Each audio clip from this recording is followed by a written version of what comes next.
Lauren King. Hello, beautiful sisters. Hello. Oh, I think everything is actually working pretty good here on YouTube. Let me get my thing. I believe the comments are now activated.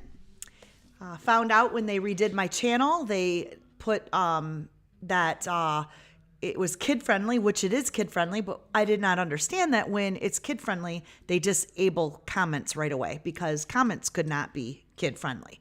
So I learned that. That was something new I learned this morning. So we are on day 19. It's a day after my birthday. If some of you watched my video yesterday, if you didn't watch yesterday's Advent video, I shared some pictures of my birthday party, and then I shared a story. And I feel like whatever happened to me on my birthday night when I slid into my 50s on some sequin pants I had to wear heels with these pants. So, because they were, short people have to wear heels if you're going to wear longer pants. So I took my heels off at the bottom of my steps, if you didn't hear the story, and I had about this much. Well, sequins on my wood floors that were just like polished, whoosh. So my legs literally went psh, like instantly, so quick, and my one leg bent like this, and it ripped in this way, all the way around in a direction that it could not go. Here is what is sustaining me right now. All night long, I have been on ice every 3 hours, and I am doing so much better today. Today's tender and sore, but I managed to move a little bit, and my one daughter's flying in. She should have landed about right now. She landed. Yep. She will be in tonight, and they want me to make some Polish food, and I'm like, I don't think I'm going to be able to manage that today, but I did get all the bathrooms cleaned and got that accomplished, and then sat for a while. And I'm not one that takes a lot of pain pills at all. I'm lucky if I take an ibuprofen, but that's what I took and got my feet up. And I also ordered from Amazon 2 knee braces, and they're going to be here today. I love that Amazon Prime can have my stuff here in a little bit. So I'm doing well. I don't know what the rest of my week looks like. I do have a busy week. My husband and I still have to go out and get some things. My daughter is going to be here pretty soon, my other daughter, and she's going to go and do all my grocery shopping for me. So a lot of help unexpectedly, but wow. Let me tell you, when I read today's verse and I started thinking about just pain and being bruised and crushing my leg, and then, obviously nothing compared to Christ's story, nothing compared to Christ's sacrifice, but just a little bit of pain makes me wah. It's like, I got stuff to do. And when I read today's, it really I had a lot of quiet time today. I have Christian Christmas worship music on all day. I have been belting songs like Go Tell It on the Mountains. I've just been having a good time. And I love this time of year. So before we get into the verse, I want to share this with you. This is what I started with this morning, and I just feel like I need to share it. If you do not have this book is a long-time member on my bookshelf, Living the Christian Year. So not only does this stop, this is a great book for the liturgical calendar. So not only does this stop after Christmas, this goes into New Year, the liturgical calendar, all the feasts, everything. This is going to bring us into Easter all year round. And what you begin to see in here is the fingerprints of God. So when we are talking about Advent and awaiting the coming of Jesus Christ, really, this is all part of the story. If you follow me on Instagram, I put today's verse, and then I put a picture of Jesus in the manger plus Jesus at the cross equals Christ inside of me. So this whole liturgical calendar, this whole book preps you for the awe and the mystery and the wonder of God and how much he loved us that he had to buy us back. Like he needed to be that perfect sacrifice for us and made this vision up and walked it out. And this calendar tells you all about living in that divine calendar, living in his story that was planned out for you. So, guys, oh yeah, Linda, knees are great. I explained at the beginning, so you're going to want to rewatch, but They're good. We're getting there. We're on a lot of BioFreeze today. Lots of BioFreeze. This is my life right now. And then I think Pam on here, one of our ladies, Pam, told me about a cream. So I already ordered that. She reached out. I ordered that. And I ordered 2 knee braces because, girl, these girls got to get moving. I've got a busy, I'm the entertainer. I'm the one that takes care of everyone. So this was just bad timing. But yesterday I was off my feet all day and then almost half the morning. And then I had to get some cleaning done. But anyway, I want to read this to you. Okay. So this book, please consider grabbing this book and putting it on your bookshelf. I will be using this book now all the way into like after Easter. So what this book does is it breaks down. In here it says week 4, and it breaks down which really we are in week 4 of Advent. Week 4 of Advent is December 18th through the 24th. Today's December 19th. So 18th through the 24th. And my title of my Advent study for today, so I just started reading it yesterday, and today I wanted to just kind of get my heart in what this week looks like. So this is what this book does. I'm going to bring you into a posture for what this week looks like, and then we're going to continue on with our verses. Our verses, as we go into week 4, that last week of Christmas, are going to lead us in to the life of resurrection God's called us. We have that life now.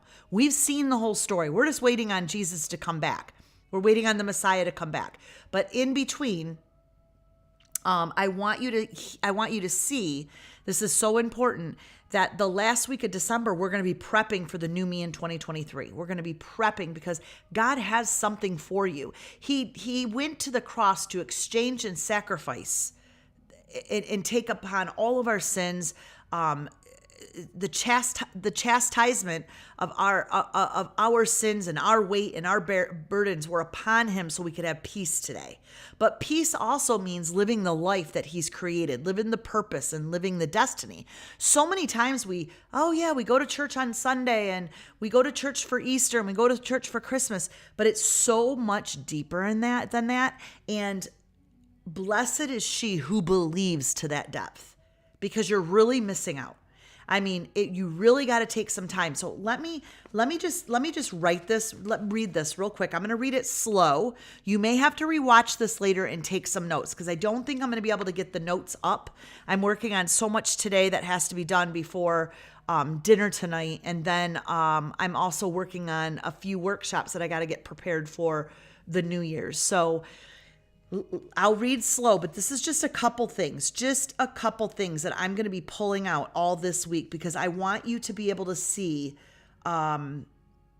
this week of Advent, what really should be going on in our hearts. And so I love this part. Let me open to where it's at. Okay. So here in Michigan, I don't know if it let me know in your comments if it's like this. I know in Australia, I'm not sure, Julia, in the UK, what the time is there.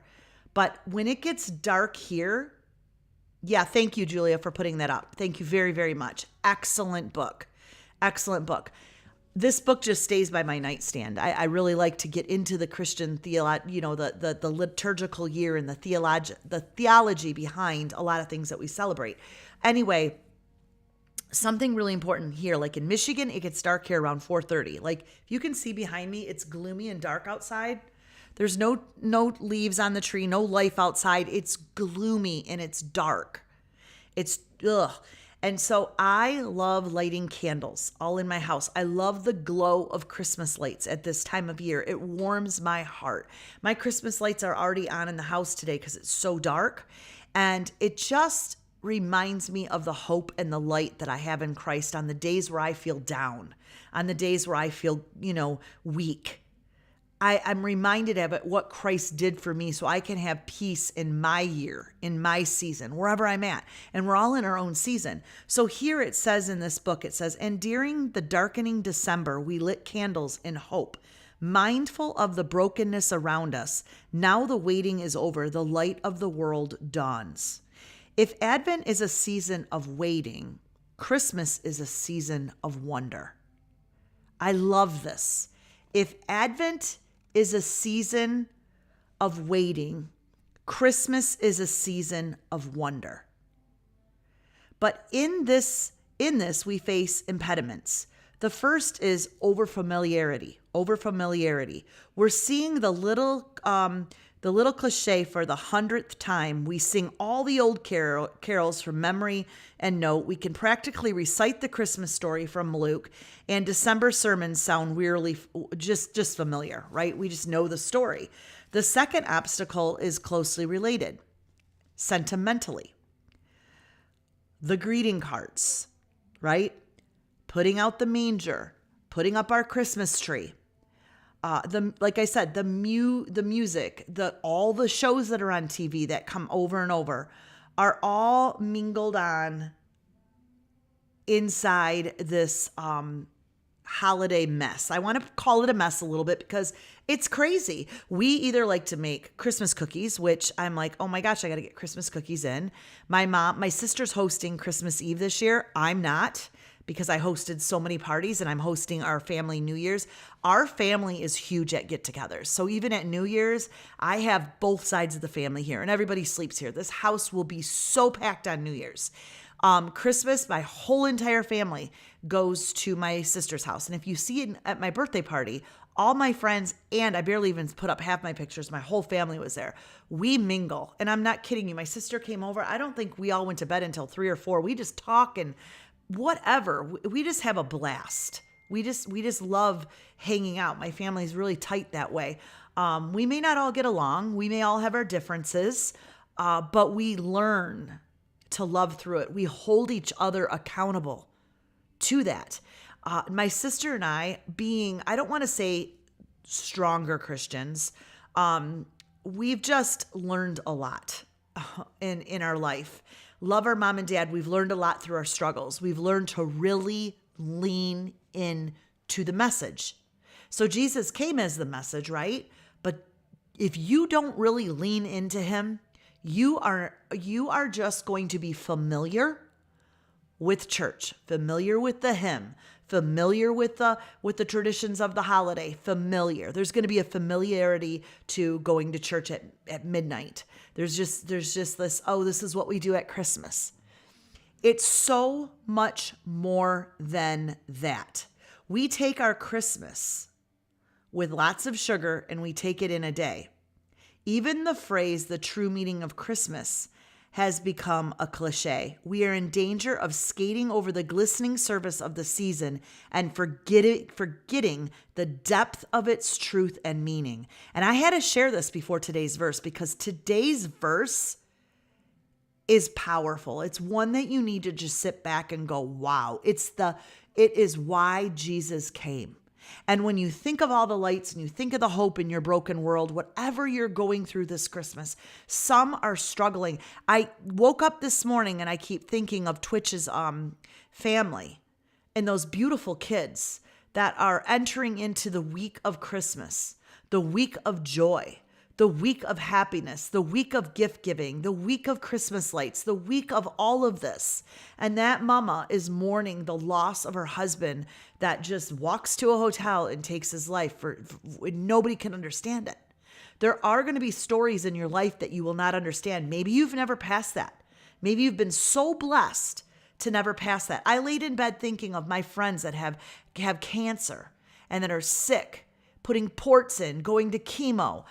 They don't know what their next season will look like. They don't know what their next diagnosis.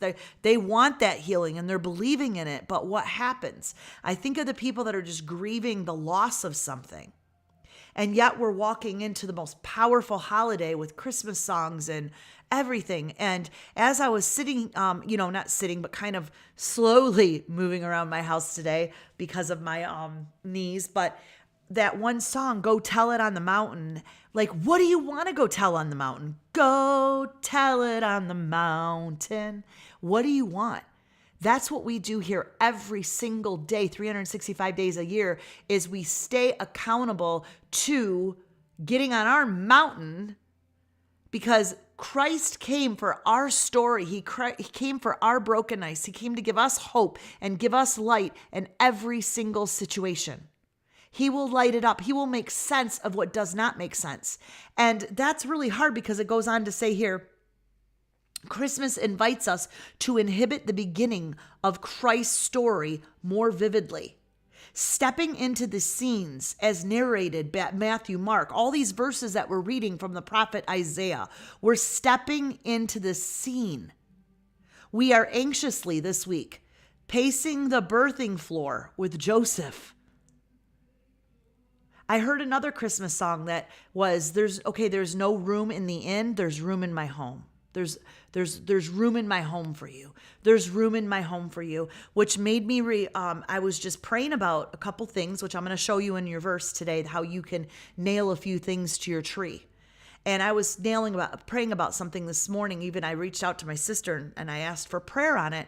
You know, Christmas time is when Christ should be very much, my dad's calling, but I'll have to call him back. Should be very much when Christ is in your home. But that doesn't mean that there's not going to be conflict and things that are not resolved. But that's then when we need to say, let's settle our differences, because God took every single person we know to the cross. It is not our job to control them. It is not our job to conform them. It is definitely our job, which God has shared two profound things with me this Christmas season, to put my welcome mat out and keep my mouth shut, especially adulting adult children. That does not mean, I don't mean that in a harsh way. That means that when I need to speak a word in season, that it is salted with grace, and grace preserves. I know my family members will speak a word in season, and sometimes it doesn't feel good, but it preserves, it prevents. And I was thinking about that again today. So I may say things, but the Bible also says, and I don't know if you were with me a few months ago, we're always in Bible studies, but I forgot what Bible study it was a few months ago. Maybe you'll remember. But we were talking about how you come to a person a couple times and you present it, but you do not keep quarreling about it. You do not keep calling it out and coming and now letting this be heaviness, because the heaviness is not peace. Christ took that heaviness away. Now Christ needs you to present a word in season, a truth in season. So maybe you have a conflict because there's something that's hurting in a relationship. Well, you either have boundaries, you either stay away from that relationship if it's really not a great place for you to be, because quarreling is not Christ in your home. It's presenting the situation, and then after that, maybe removing yourself. But after that, if you can deal with that person, then you be the home of Christ, because you may be the only Christ they ever see. And I was reminded of that, even when it comes to the closest people around you. That's hard. That is hard to minister when you see something so much better for your kids, or you think you do. But God loves them so much more, and he sees their story.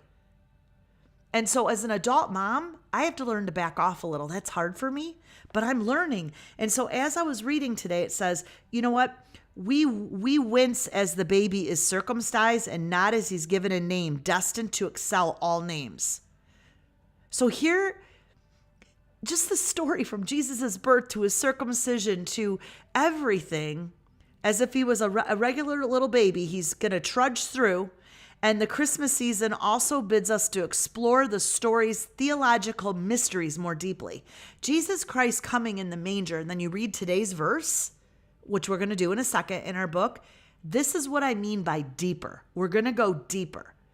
What does the incarnation tell us about God? What does it say about the physical creation, about our biological bodies? What does it mean for our being as humans, or for that matter, for Jesus being as a human? What does it teach us about life, about love? How does incarnation connect with redemption? And Christmas draws us into this little spiritual life more profoundly. It is Christmas. It's exchanging presents. It's exchanging laughter and joy, but it's really exchanging the presence of Christ in our hearts. Christmas will come alive if we look at it just one step deeper. God's great gift to us, or at least the beginning of the gift that culminates in the death and burial and the resurrection of Jesus Christ. For God so loved the world, so loved us, that he gave his only son. God's mind was so empty. God's mind was too empty himself for us. His mind was to empty himself for us. God took on our poverty so that we might gain his riches, that we may gain his peace, that we may gain his insight, that we may gain his counsel, that we may gain his wisdom, that we may gain his hope. This is a wonderful exchange. So, joy to the world. All these songs that I've just been listening to and really thinking about Christmas, thinking about the enfleshment of God, thinking really about the humiliation and the chastisement of our sin. Everything you're going to read today, the painful, the ugly, the frustration, the limited, the separation from Jesus and the Father, all of this for our story. Divinity takes on humanity to restore the image of God implanted at creation. Here is the great exchange that Christmas ponders. That God became like us, that we might become like God. What a Christmas exchange. What a gift exchange. Think about that gift exchange. We're going to be doing so many gift exchanges. This one was wow. So let me end with this and we'll read our verse. So we open ourselves anew to this gift. We say yes to the marvelous exchange by which we are changed. You're changed through his exchange. You're changed through this story. And the story is beginning at Christmas. It's beginning. Joy to the world. The Lord has come. The story has started. Your exchange has started. Your healing has started. God has hope for you. So we have to say yes to the marvelous exchange by which we are changed. As he gave all of himself for us, so we give generously of ourselves to others. And in the giving, his and ours, we are spiritually enriched. This really helped me see that sometimes I have to step aside. Welcome, Matt. Zip. Let God do the exchanging. Let God do the work. And I needed to see that. Today's verse, Isaiah 53:5. I needed to kind of have that as the beginning of the parade because today's verse is so humbling that I just couldn't open with that. Now listen as we ponder this whole week. He was pierced for our transgression. He was bruised for our iniquities. The chastisement of our peace was upon him, and with his stripes we are healed. This is a big verse. Christ coming as a baby in the manger is the beginning of the exchange. It's the beginning of a mystery. It's the beginning of a wonder. And sometimes our story, there's some exchanging going on. I don't know what part of the story you're at. Maybe you're in this new birth and there's still so much more to go on. Or maybe you're at the point now where God's going to do a resurrection, but there has to be a death inside of you too, meaning the death of controlling it. I put a few things down. I'll share you here. The death of a habit, the death of harsh opinions, the death of a routine, the death of, maybe not just your holiness. You feel like, gosh, I'm not there. All of these things were part of God's sacrifice for us. And so when I was reading this verse, I wanted to tell you about an activity that I did a long time ago. My husband and I taught Sunday school at our church for kids for probably 7 years straight. We were the Sunday school teachers. I did adult Sunday school in the morning, and then I taught the children at night when my kids were little. And we did this activity during Easter. But I was thinking, why not now? Because we know the whole story. We're just waiting for the very, very end of the story, which is the second coming, which I totally believe that. So when people say, do you really believe that? I'm like, yeah, Christ came. All of that was prophesied and it happened. The resurrection, death, burial, and resurrection was prophesied and happened. We're in the end of the story now. It's super good. If you're going to believe at any time, it's now. And so one of the activities that we did is, it says, first of all, we took and we thought about how Jesus had the chastisement of our sin. He carried all of that. And so what the kids did is they jot down something on a piece of paper, and then we had a little wooden cross and they nailed it to the cross. Well, here in our journal is a tree, and I turned it in because he was on a tree. The cross was a tree. So I took this tree and I took a bunch of lines and I started hammering the things that were heavy on him, that he went to the cross for me. I put routines, conflicts, habits. I even put down some people's names that I know God wants things restored. I put harsh opinions, sin, hurt, and I nailed this to this tree because that's exactly what that verse is talking about. So what emotions raise when you think of a person taking a physical punishment for someone else's wrongdoing? Let that lead you to worship. Let that lead you to a place of peace, because he took the chastisement of your pain, your sin, your shortcomings so you could have peace. When you exchange that, we can't walk around unforgiving. Like I said, harsh opinions. We have to have more peace. And I think that hit me more this week, maybe as turning 50, probably more this week than ever. I'm almost done. That is what matters. That is what matters. That is what is important. And so, gosh, that was just a huge load. That was a huge help for me. So I hope that helps you as you sit. Jesus came to the world for you Christmas Eve. He came to step into your darkness. You know that song, light of the world, you came in. Wait, how does that go? Light of the world, you stepped down into darkness. So he stepped into your personal darkness. He stepped into your story. He stepped into your confusion. He stepped into your loss. He stepped into your relational conflicts. He stepped into your broken dreams. Whatever's broken, whatever doesn't make sense, he stepped into that. These dark December nights, he's stepping into it. There's an exchange that has to happen. Light a candle and make an exchange. Think of that. Light a candle. Put your Christmas tree lights. Think of the exchange. We're just the beginning of the story. But this story is going to go. It's December, January, February, March. Then we're going right in to what happened in Easter. And so like I said, that book was a really good one to help you all the time. Yep. Hand over Jesus was on that tree. So that's another, I wish now that when I made that Advent journal, I would have turned that little tree into a cross, but I just took a bunch of little things and I nailed it on there because that is the peace. And this week we're talking about the coming of peace, the coming of Jesus. He wants to bring peace in your life. But in order for that to happen, there was an exchange in gifts. And so very powerful verse, but I needed you to just open your eyes a little bit more to that awe and that wonder and that mystery. So ladies, have another beautiful Monday night. It's quiet, it's dark. I'm going to go and put a list together, continue putting a list together for my daughter. And then I'm working on a couple more things for our New Me in 2023. Don't forget, that's coming. And also the gratitude journal. I think I'll be going live with my gratitude journal because I actually opened it up again today and did that. Like I said, I'm going very slow in my gratitude journal. So my 30 days will be done. But I've been doing those together. So if you don't have the gratitude journal, it's still another great devotional that you can get over on Amazon. And it's also a nice gift to send to somebody. It really repostures your soul, and it's been really helpful for me. So thanks for asking about my knees. Everything is good.